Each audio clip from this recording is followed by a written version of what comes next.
This is Extra Paycheck Podcast, episode number 44. You're listening to Extra Paycheck Podcast, where you will learn how to build and grow your own successful online business. Now, here's your host, Alex Soul.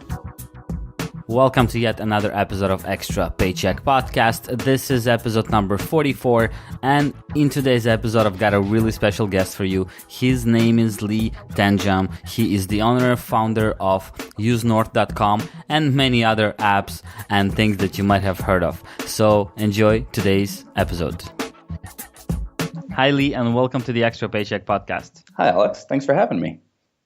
Please tell us a little bit more about yourself, your background, and what is that you do right now as a business. Okay, so I'm a freelance developer. I used to have a startup that many of you may know of, and most of you will probably not know of, that was acquired back in November of 2014. After that, I took a year off, traveled around Europe with my wife, left our kids behind with the in-laws, which was awesome. And I'm back at it, trying to grow another business, and I have a couple on the go, and that's sort of me in a nutshell, if you will. Mm-hmm. So you've been doing a lot of stuff, actually. Yeah, that's a pretty fair statement. So what is... say too many. Well, yeah, I guess it happens sometimes, but you know what I noticed, that we always tend to we always end up concentrating on things that we like the most or that we see the most potential in. Yep. So in the end, as long as you find your golden nugget in a way. The statement of you seem to be doing a lot of things in the comfort level, I found over the last year, and this is something I'm really having to struggle to kick myself of, is I like to code. And to me, that's my hobby as much as it is my profession. So when I sit down at night, I go home after being at work all day. I go home and other people would turn on Netflix or go do something like that. And I have to get that idea that I've had in my head out. So I sit down, pull out my laptop, and I'll build something. And much to my detriment, it had led to throwing a lot of things at the fan that I really shouldn't have, and a lot of work being done for absolutely zero gain. So I've learned a lot from that over this last year. Mm-hmm. Yeah, but see, at the same time, I think it's a good thing, because when you, let's say if you sit at home and you code, you will pick up new experiences, you will learn new things, you will figure out things that haven't been working, and you would understand why they weren't working. So I don't think it's for nothing, it's... you still acquire that experience and you still get something out of it in the long run, for sure. Mm-hmm. That's how I see it. Yeah, I mean, maybe it's not, you can't see the direct result from those efforts or something very obvious, but I'm sure there is something there. That's the thing. Oh, absolutely. I went out, every new project that I built over the last year, I worked it out the other day. I launched 17 applications last year. Wow. So from when I guess it's a year and 2 months, from November of 2014 till just the other day when I did the math, I was up to 17 fully functioning applications that I had built and launched. And they all had different challenges and they had different goals. And I think I had really high hopes for all of them. Mm-hmm. I was trying to fill that hole of going from having 6,000 people who hung on every word that you said, and every time you launched an update or a release, there was an equal number of people who loved or hated whatever you did. And having all those people who were in need of your assistance, it's as stressful as it was at the time. It was a rather comforting thing. To all of a sudden, pretty much radio silence on the other end, you'd do something and nobody cared. So it was do something else, see if somebody cares. Do something else, see if somebody cares. And that was, mm-hmm. Yeah. yeah. That makes a lot of sense. And that's another thing that shouldn't stop anyone in their tracks, because I often browse Reddit, the entrepreneur subreddit especially, and I often see people who are actually taking action, right? They're about to do something important for their business, and then they write, well, somebody told me that this isn't a good idea. And it always bugs me because I was like, if I listen to every single person recommendation, I would never get anything done. Because as you said, let's say for every update that you do, you have the equal number of people who love it and hate it. Yeah. So, you have to pick your battles, and you have to choose what kind of advice you listen to. And, that one person telling you that this isn't a good idea, it shouldn't stop you from doing it anyway. I was wrong 17 times last year. How many people can say that? Yeah. Like you learn so much from those mistakes. I know what I did wrong in every single one of those. And every single time it gets better and better. And I will end up in a situation again where I have those 6,000 plus people hanging off my every word. And I know it sounds egotistical, but that's sort of the measure for me is am I making an impact on other people's lives? I don't want to do something for just myself. I want to help other people. And so if I'm making 6,000 people more money than I'm costing them, that's a really good place to be. And I will be there again. I'm just going to be wrong a whole bunch of times between now and then. And I'm okay with that. Yeah, that's actually a great way to look at it and to go about things. And Lee, what is your concentration right now? What is the main business thing that you're doing at this moment? Do you want actual plugging of a domain or? Yeah, okay. Sure, go ahead. So I have UseNorth.com, which is a freelance deal tracking, lead tracking tool for solo entrepreneurs and not geared towards teams at all. And in the one rare instance where I built specifically for myself without any other audience in mind, which has actually turned out to be quite lucrative, is there's no team aspect to this lead tracking tool at all, which for most freelancers, as much as we'd love to say that we need the ability to assign a lead or a contact or a deal to somebody else, because we're going to get there, right now we have no need for it. So there's just one more step and one more thing that's contributing to our overwhelming feeling of not using software to its potential and whatnot. So North is laser focused on just solo entrepreneurs. Mm-hmm. But could you elaborate on what exactly this service does and why people should be using it? Sure. So for the average freelancer, they have 4 to 5 deals on the go at a time. Like if you take a look at your business and you think of all the people who are in your sales funnel, you can probably pick out 4, maybe 5 that you think has the potential of turning into a sale. And what North does is it helps ensure that you keep those deals moving forward and that you're always planning your next step so that you don't, and I'm very guilty of it myself. I get head down on a project writing code, and for 3 days I do nothing but work on one client's project. And during that time I've missed that I told somebody I'd send them a proposal or that I'd follow up to some questions that they asked. And those would have been the steps necessary to close that new deal. So we get very caught up in well, I have work right now, so I don't need to worry about these other things. I'll worry about that when I need to. But we really should be grooming those leads going forward so that we're in a position that we're working on multiple things at multiple times so that we're never not without work. Feast or famine is a terrible thing. So North really stabilizes that. And the other thing that it does that helps people is that it has a stable of professionals that are built into the application. And if you get stalled at any given point, such as you've got a proposal worth potentially $15,000 and you're second guessing yourself on whether you should send it, if you're leaving money on the table, if there's something you're missing that you should be covering off, or if there's another opportunity that you could be presenting there, you can reach out to a professional who's vetted by us that knows proposals in and out, that will look it over for X amount of dollars and can do it right away. So to help you get past those roadblocks that would normally cause you to either lose the deal because you took too long or abandon it altogether for fear of failure. Mm-hmm. That makes a lot of sense. And I know that, let's say, a lot of freelancers, especially, let's say, coders, right, and website developers, whatever, many of them are not really business people. That's not what they want to do, and that's not what they care about so much, right? Right. They want to develop stuff, and they're really good at it, and they do a great job. But when it comes to either marketing or even more specifically, as you said, keeping track of everything that's happening, making sure that you're getting paid enough, making sure of all those like boring tasks, right? It's not that they're just boring; they're also it seem like a waste of time to a lot of people. And I'm sure an app like this, a service like this, would be really helpful to a lot of freelancers, especially. I hope so.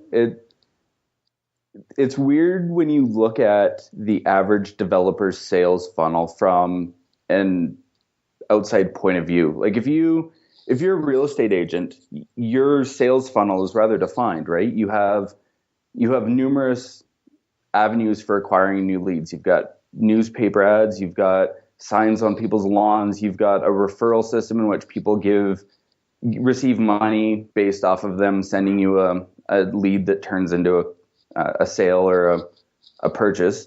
And then you've got the people that you're grooming yourself, you're networking, you're going out to chamber meetings, you're going to networking events, all these things. And for them, the actual sale is the smallest amount of their job.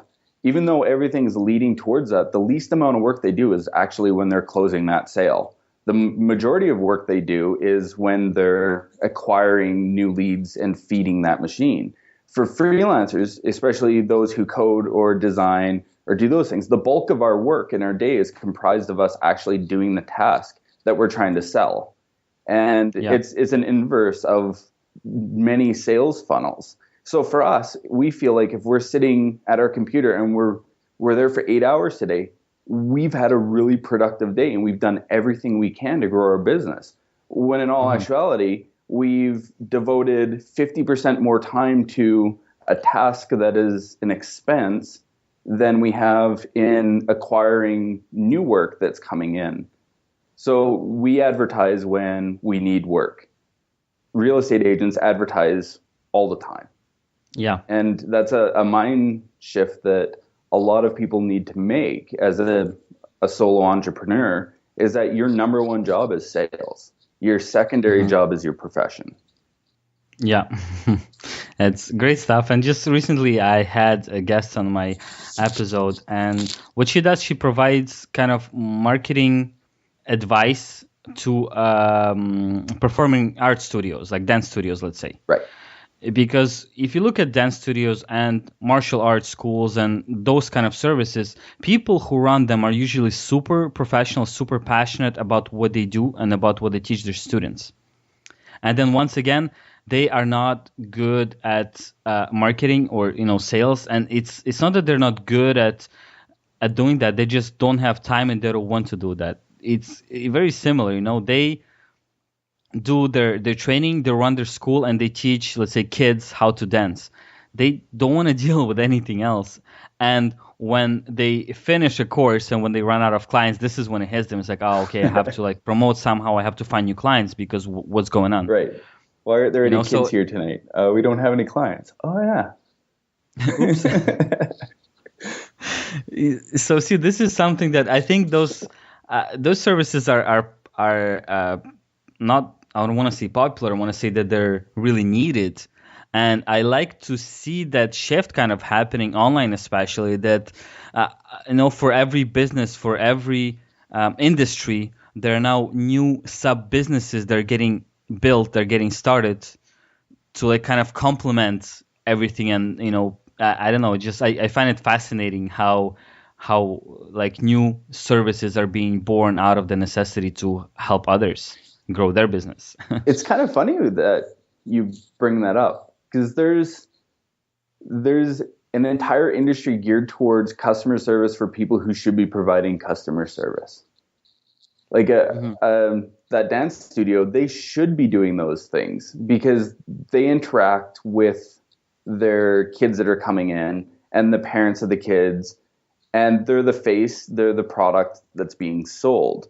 So their whole experience, even though, yes, they're teaching kids to dance, it's everything else that's involved there that's the product that's being sold. It's the appearance of the building, it's the atmosphere when they walk in, the quality of the product itself, how good they're being, or how well they're being taught, if they're being taught things that are relevant and things like that. So for them, their product isn't just dancing, right? They have that whole other interaction. And it's kind of cool to see that those things can be offloaded a little bit to other industry, such as your friend who does the marketing for them. Yeah. Yeah, and she doesn't do much of marketing for them. She trains them how to do that marketing. So that's, I think, even more important, Right.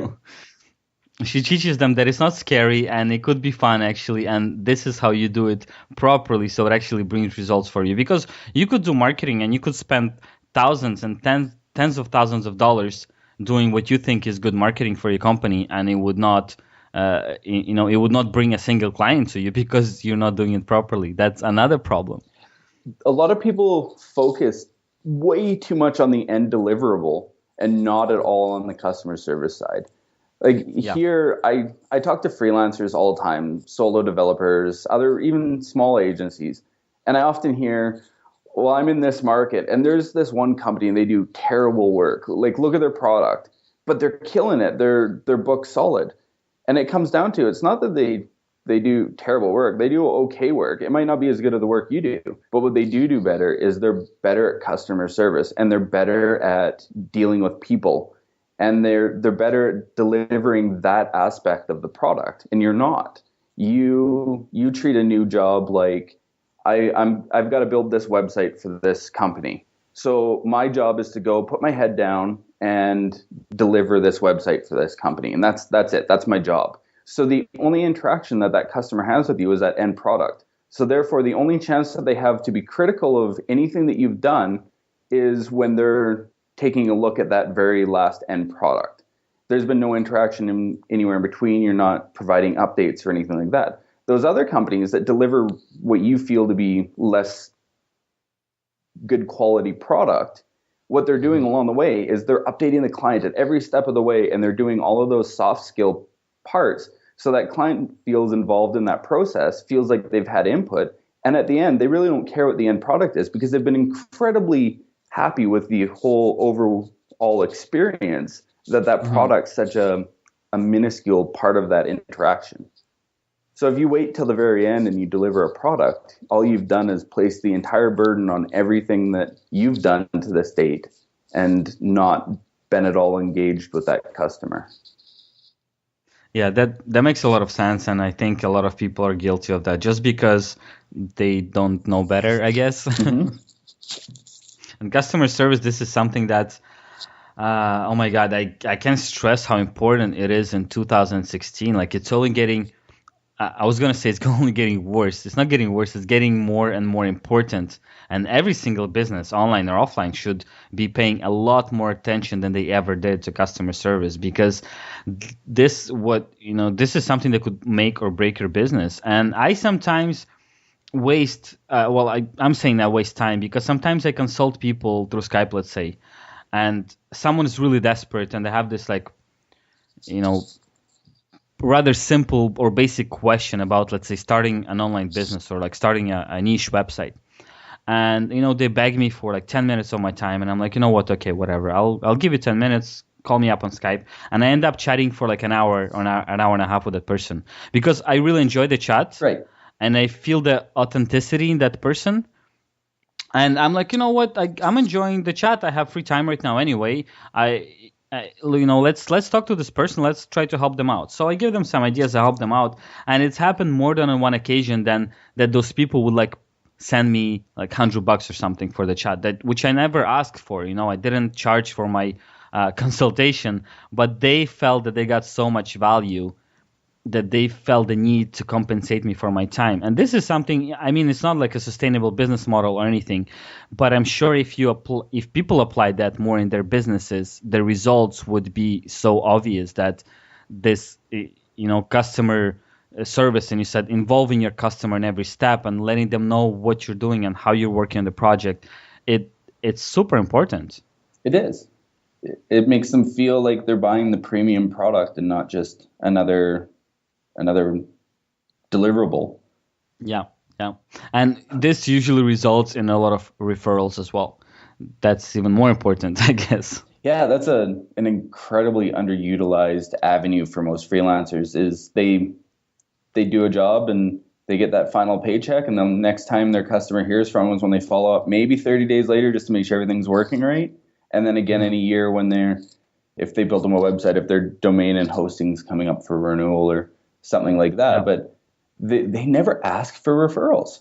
And if your client is happy and you've done everything you can to really foster that relationship, they would love to give you referrals. They might not know that you want it. And it's just going to be as simple as saying, hey, this worked out really well, and I really liked working with you. I imagine that the people that you hang out with are very similar to yourself and your business, and they'd probably be pretty fun to work with. Do you know somebody that I could have lunch with? And it doesn't have to be anything formal. It doesn't have to be anything hard. And just they'd love to make that introduction. That's what makes the business world go round. Handshakes, beers, and lunches. That makes a lot of sense. And sometimes I forget to do it, but when I do remember, I do that on this very podcast after chatting with the person, because usually it's a really fun and great chat. And I would ask them, by the way, if you have any other entrepreneur that you think would benefit from being on a podcast and would enjoy recording an interview like this, just let me know. And every single person that I did ask that recommended someone really interesting for the show. And what makes it a lot easier to get this person to come on the show is that I tell them, hey, I spoke with this person and he said that you would be a great guest. So it's personal recommendation, and it's this like the wall is broken right away, and they're like, yeah, sure, let's do it. And it's very similar to the model of referrals of a business. It works. It really does. All right, Lee, I want to move on a little bit to another thing that you've done. You had a startup, you sold it, and you used the funds to open up a co-working space. Yes. Can you tell us about that story? Okay, so as some of you may have deducted from my accent, I'm Canadian, and I happen to live in a rather rural part of British Columbia, which is on the western side of Canada. And I'm in the Canadian Rockies, and we're 3.5 hours from any city larger than ours in any given direction, and we're not that big. We're 18,000 people. I live in Cranbrook. So here, I am by far the best developer, and I don't know if that's setting the bar really high or really low, but there's not a large industry here for anything tech-related. Everybody here works in the mines in Sparwood, or they work in the oil patch in Alberta. Now, if you've invested in your entire life savings in oil, you know how utterly terrible that entire market is right now. So a lot of people are laid off. And same with the mines. Our mine is one of the few mines that's still entirely driven by person for all of the vehicles. But so many mines are moving to retrofitting with self-driving units just because they're public companies. They have a responsibility to their shareholder to make as much money as they can. With dwindling resource prices, they have to do that. So all these people who are currently making $100 and some $1,000 a year and being gone half the year working 4 on and 4 off in the mines, who live in our community, are going to be losing their jobs over the next few years. It's just inevitable. So what do? How do we keep the kids here that they're coming out of high school and they feel they have to go to Alberta, they have to go to Vancouver, go to the big cities to try to find work? How do we keep people here? How do we keep our community alive and not become a ghost town? So myself and a couple other people who are like-minded formed a co-working space, and we're trying really hard to help raise awareness for the tech-driven industry, be it even just working as a consultant for a company remotely, that we have to move that direction if we want to live and we want to sustain our livelihoods here. So I have a co-working space with an overly ludicrous espresso machine that I overly caffeinate myself at daily and help hopefully teach other people how to do what I do. That is really awesome. I think this is, pretty incredible how you're helping your community locally. This is something that not many people do. We recently, the Lonely Planet, the travel guide. So I had a friend come over from the UK, and this is when I found out that they were saying something not so nice about our town. So the review of our town is The way that the Lonely Planet works is every community gets something to see, something to do, somewhere to eat, and somewhere to stay. That's basically their format for reviews, except our community of Cranbrook. We had a depressingly workaday place with a depressing downtown full of even more depressing lowlifes. Skip it and go on to Kimberley or Creston, neither of which are overly nice places to begin with. But this is what the rest of the world was seeing about our community. So a friend of mine and I designed some mugs that said a depressingly workaday town, and we made 50 of them thinking that we could maybe sell 20 and break even. And we came up with the idea for the mugs on a Thursday. On a Friday, we had them printed by our friend who runs a sticker shop here in town. And we sold a few over the weekend from people who heard about them. And by Tuesday, we had sold out of these mugs. We then had a waiting list of hundreds of people. And a lot of people saying, like, this is the greatest thing ever. So we took the funds from that. And this was just before Christmas. So we bought 6 bikes from the local bike store for kids and donated them to the Ministry of Family to give to some kids for Christmas. And it's been really funny to see all of the people who had no idea that this was being said about our community all of a sudden come out of the woodwork and be like, hey, this isn't right. And how can we change this? So it's really started this huge movement within our town to address the things and own the things that these publications are calling us and see if we can improve that. And I think it's due to a lot of people realizing that we're in for a real tough time here. So it's been rather interesting to see. And I'm pretty excited for that.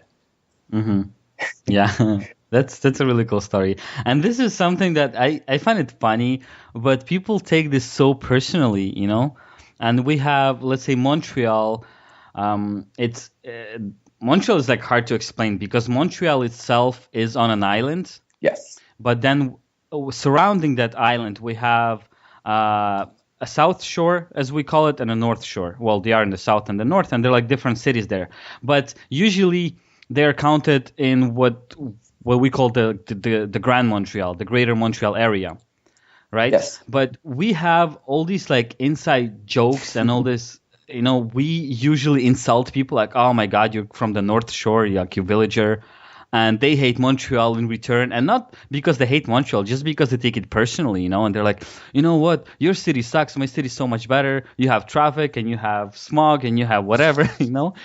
So it's interesting to see how people, like, when you insult even the city they live in, how worked up they would get and be like, we have to do something, we have to fix this is not right.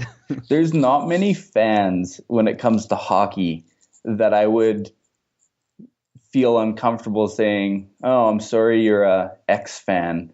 But Habs fans are some of the most passionate hockey fans you will ever meet. And you just don't tell them that you don't like their team. That's just what it comes down to. If you like the Montreal Canadiens, awesome. I'm not going to say I'm a Canucks fan. I'm just going to, hey, let's talk about baseball. Because you guys are incredibly passionate about those things. And it's very true that if you're somewhat insulted by what somebody says about your computer or your community, it's time to fight. Yeah, right, Lee. So I have a question for you because do you consider yourself more of a freelancer or entrepreneur? Entrepreneur, absolutely. Entrepreneur, but you do a lot of freelancing. Yes, but I don't like to use that term. Okay. Okay, then I don't know if the next question go ahead. Be relevant. Because to me, freelancing is a mix of a job and a business. Yes. You know, I see it more as a job, but with a lot of perks of running your own business, meaning that, well, let's say usually when you're a freelancer, you charge, most of the time you would charge per project and not per hour. And if you know what you're doing, you would make a lot of money if you divide what you make per project, if you divide it per hours invested, or at least you would try to do that. Then the thing is that you decide when you work. And as you mentioned, you don't have to, have project schedule all the time. If you really want to take 3 weeks off and just get lost somewhere in Mexico or Vietnam or whatever it is, right, place you want to go, you can afford to do that. You don't have to ask anyone, for vacation time. It's, you are controlling all of that. So, this is kind of I can't decide if this is more of a job or if this is more of a business. But I know that you've developed some things and you're working on stuff that's more of a, I would say, business and not freelancing. Even if we're talking about North, so is like, are you planning to move more towards entrepreneurship, or are you still planning to do a lot of actual freelancing contracts for people? So here's where I stand on that. I entirely agree 100% with everything you said about having the opportunity to do as you like, running your own business, the way you bill, all those things. The only reason I use freelancer in the name of any of my projects, or I include that in title tags and things like that, is that's what the majority of freelancers self-associate with when they go searching for a product that fits their needs. They look for deal tracking for freelancers or whatnot, right? Like that's the term they're looking for. If you go to any of your Chamber of Commerce meetings and you walk around there and you talk to people and you look for the people who are wearing the nice watches and the tailored suits, and you ask them what they do, what they'll describe to you is exactly the same thing you do, but they use a different word. They use the term consultant or advisor. And that's the difference. And I won't use the term freelancer, because when people think freelancers, they associate it with someone who has their computer, who works from home or works for themselves, and they're a cheaper resource to an agency.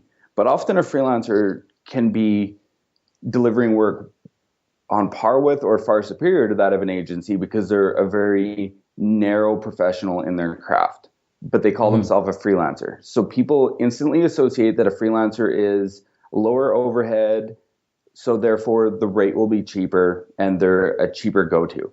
Consulting is never assumed to be cheap. You hire a consultant when your business is failing. You hire a consultant when you want to grow your business. You hire a consultant when you're looking to expand, or you're looking to grow into new markets, or you're looking to go for investment. You hire a freelancer when you need a cheap website. So that's my issue with that term, and I far prefer consultant. And when you sell yourself as a consultant and you advertise yourself as a consultant, you get to charge more. It is really what it comes down to. Simply, you're going to deliver the same product, but the mindset of the person hiring you is far different. You're also going to attract a different caliber of customer. You're going to attract a far more professional client than you are somebody who's looking for a freelancer. That is very interesting.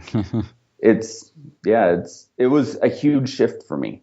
And when I did that, my business changed. I went from being somebody who was very much going after the next project to somebody who was having people call me and say, hey, I got an idea I want to run by you. Can we go for lunch? And these are people that, I see them at chamber meetings and I see them out and about, and it's like, that'd be cool. I like their car. I like their watch.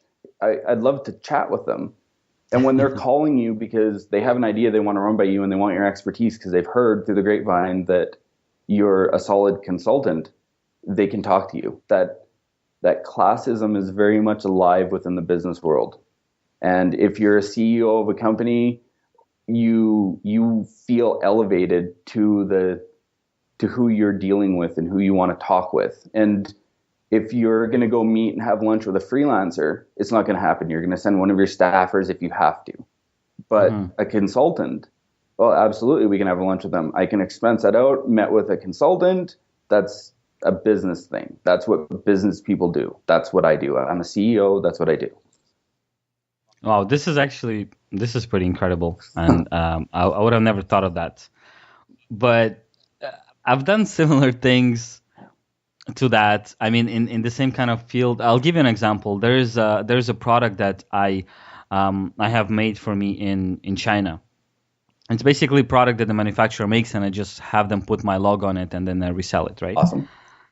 And when I communicate with them, I never tell them that this is for me or my company or whatever. I tell them my boss is asking for pictures. Right. My superior would like to know how you're going to package it.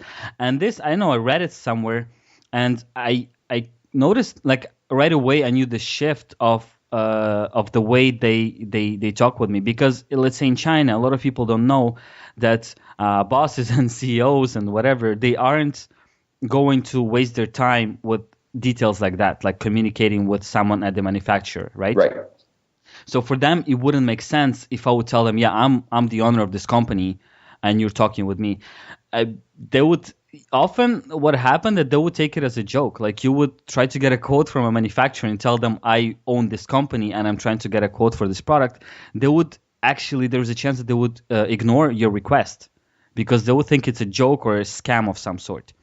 So you have to kind of go a level down and call yourself, an employee of that company. This is when the person who's communicating with you from the manufacturer, they're also an employee. They kind of feel like you're on the level, so they feel comfortable talking to you and they know that this is for real. It's pretty incredible, right? But you have to make these kind of decisions and figure out, that those little things, those little differences could make a huge difference in your life. It's knowing your audience and what your audience is expecting.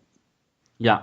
Yeah, and another one I did on my the Extra Paycheck blog, I had a tab in my menu on top. It was called the podcast, and as I was tracking, user interaction, I guess you would call it, with a heat map. Basically, I was trying to see where exactly on my website people click, and I noticed that all of my menu items were getting clicked on except the podcast. And it bugged me. I was like, why nobody clicks on that? It's like a big kind of big part of my blog now, because for the past year I've been really concentrating a lot on the podcast, but people aren't clicking it if they see my website. And I started looking into it and reading things, and what I ended up doing, I changed the word podcast. I changed it by a button called radio show. And then I started seeing a lot of clicks to that and people actually interacting and listening. So what I figured through a lot of reading, that I think about 50%, so that's 1 out of every 2 Americans, has listened to at least one podcast episode in, let's say, 2015. But less than 10% of them know what a podcast is, like the actual term, see? Yes. They don't know what this term means. So when I changed the term to something more understandable, people started clicking and trying to, listen to it. And that's what you said, a term freelancer and a term consultant is 2 completely different worlds. And as you mentioned, it's the same for me. When I hear that you are a consultant and you want to offer your services to me, right away I assume that you will charge me quite a bit. And when you're saying you're a freelancer, it's quite the opposite. I'm like, okay, well, freelancers, there's cheap ones and there's expensive ones, but it certainly must be cheaper than a consultant, right? Right, but also what you're expecting and for the end result is different as well, right? If you're thinking, I'm going to be working with a consultant, I have a different expectation of the product that I'm going to receive at the end. And if I'm working with a freelancer, it's sort of one of those, it's like a secondary thing. It's like, all right, whatever, let's just get a freelancer to do it, move on to the next item in our meeting, right? But whereas if we bring up, well, we need to have this done, and then we talk about a consultant, well, then we're going to probably assign a committee on our end to work with that consultant, rather than just getting somebody within our organization to go work with that freelancer. Because we're working with a consultant, we're going to have potentially a committee assigned to that. And to a freelancer who uses that term, hearing that there's going to be a committee on the other end is terrifying. It seems like we're going to have way too many cooks in the kitchen. We're going to have too many people providing their feedback and whatnot. But to a consultant, that gives you more opportunity to engage with the customer and ensure that they're happy. So now when they go report back, there's people who, because they've been assigned this task in this committee, they're as vested in having you succeed as you are, because they don't want to look like they failed. So if they're part of a committee and their job is to deliver this good, be it a website or a new project or an app or whatever it is, then they're going to do everything they can to make sure that that project wins at the same amount of effort that you're going to. Because they don't want to go back to the CEO and say, yeah, we didn't get that built, or it went 3 times over budget, or it's still ongoing and we can't get a hold of the person. They're going to come back and say, yeah, we got this done, we got it delivered on time, blah, blah, blah, blah, blah. And it's a different way of looking at projects, but your chance of succeeding in making people very happy are far better when you deal with those types of clients than you are if you're dealing with somebody who's been tasked with getting a freelancer to build a quick website. Mm-hmm. Yeah. Totally. And Lee, I want to switch gears once again and move back to your personal story. I don't know if you would be able to remember that moment. If you can, I would love you to share it with us. When you've decided that you should not be doing, working at a 8 to 5 or a 9 to 5, and that you should be working for yourself. When did that shift happen? Which time? That shift hasn't happened once. It's happened numerous times. Most of the time it came from being sort of in one way or another left without a position. So I'd worked for two companies, larger agencies, that either through an acquisition or through just decisions of their own, they were either no longer around or they closed. And like I mentioned, I'm in a really small community. So we technically don't have a design studio or firm in my town anymore. They've all closed and folded. And we do have a small collection of solo entrepreneurs that do fill that void. But I think with what really helped for me was that application that was acquired, it started off as something that filled a need for me. And I shared it around with a couple of people who all used it and loved it. And they started asking for features and those sorts of things. So I added them in, and I'd add them in for beer, lunch, or whatever I could get for it. I was never asking for money. It wasn't ever a product. And then someone suggested that, what about if I gave you $20 for it? Would you add this? And I was like, all right, well, maybe I will start to sell this. There's enough people asking if I want to take money for it and improve it, because I didn't want to see it go away, and it filled a need. And then I put it out there, started selling it, and I started making, a couple $1,000 a month from it. So then it was like, all right, maybe I need to devote a little bit more time. There really isn't too much in this marketplace. There is in this marketplace competitors, which is always a great sign, but there wasn't an exact one-to-one competitor there. So then I started charging more for it and doing more on it and sort of devoting more time to it.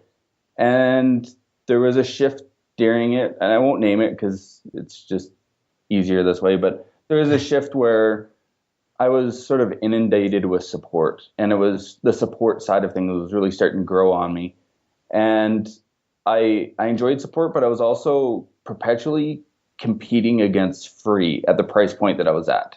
So my product wasn't, even though it would save a company thousands of dollars a year potentially, it was always being compared against free. So what people were expecting from my product was far different than what I was expecting to deliver for my product for that given dollar amount. They were seeing it as, this is just an expense. They weren't seeing it as what it was saving. It was, well, this is costing us 100% more than free. So, we are demanding more. So out of frustration, I priced it significantly higher at the next version release and gave everybody who had a version an upgrade rate. And I priced myself well away from free and well into the territory of costing a significant amount per year, but more than others and less than others. So I was right middle of the road. And my entire customer base shifted. I went from having people who were comparing me to free to people who were saving their company thousands of dollars and got to look like heroes to their company. So now when they expected things, or when I released something that they didn't like, I wasn't getting angry emails. I was getting very polite, courteous, professional emails saying, hey, just wanted to let you know that this feature that you changed how it works significantly, we'd been taking advantage of in this way. And this is how the old way that work benefited us. And it was really easy then to see from another point of view that, oh, maybe this wasn't the right change, or maybe if I improve it just a little bit more, I can also let them do what they used to do from it. Instead of getting emails that were, you SOB, why the hell did you change this? I hate you, your product sucks. Those were the types that I used to get when I would make changes like that. And because I was charging significantly more and making people into heroes, I was getting far more professional responses and support was easier. I also significantly increased my revenue to the point where it was a no-brainer that this needed to be my full-time thing. So the shift for me was getting moved out sort of onto my own, which was, in hindsight, the best thing that ever happened. I probably would have I would have continued for a couple more years happily working for those agencies. It didn't bother me at all. In hindsight, it should have gutted me. I should have been feeling utterly terrible showing up to work every day because I was making somebody else a huge amount of money and all they were doing was marking up what I did. And I could do everything that they did. Yeah, I totally understand that. And I think a lot of people who end up leaving their jobs, especially when it comes to, like IT and anything technical, really, a lot of people feel the same way, and it really sucks, Well, comfort is a state of mind, right? Like, yeah, you and I, we live in an area of the world where half the year the air tries to kill us, right? Like, we can't go outside equipped as we were born, we'll die. So people ask, like, how do you live there? And you talk to friends from the south, and they're complaining when it's 18 degrees Celsius out because it's cold. Well, yeah, we can live here because we're comfortable with this, because we've become acclimated. And there's that image of the dog sitting in the kitchen, the cartoon where the kitchen's on fire and he's sitting there drinking his coffee, and at the end he says, "This is fine." That's how most people are at their job. They don't realize just how terrible it is for them. They're okay with it. They've become comfortable. This is what I do. Well, the paycheck comes in and pays the rent, so yeah, it's something that, and some people, you see, that's the thing. Some people, I know of people that actually love their 9 to 5 and they truly enjoy it and they're satisfied with it, and I totally get that, and I'm fine with that. But I know that most people, well, I don't know if most, but a lot of people hate their jobs, and the only reason they're there is because it pays their rent. And I find it really wrong, and I think everyone who hates their job should either change the job or maybe do something on their own. But, you have to make a change in life. How can you, I don't understand how you can look at yourself and be like, okay, I'll be only doing that thing that I hate so much for 8 hours a day for the next 30 to 40 years until I retire. Mm-hmm. I don't understand how you can be fine with that, I'm going to do this for the best part of my life until I'm nearly dead. I don't know. Well, anyway, Lee, one last question for you, and that's an important one and a good one.